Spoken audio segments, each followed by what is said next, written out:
ሰው ዞር ብሎ ያየ ቢሆንማ ኖሮ ምሕረት በሰዎች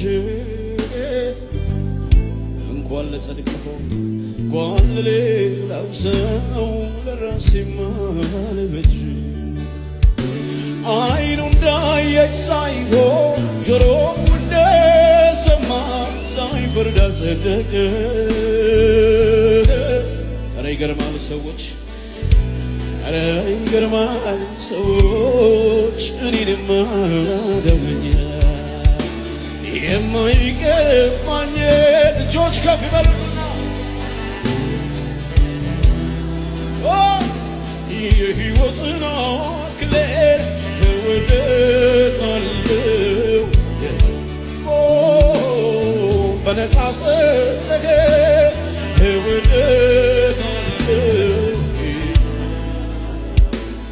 ስምህ ከፍ ይበል እወድቃለሁ በሱ የተወደዳችሁ እጆቻችሁን ከፍ አድርጉ።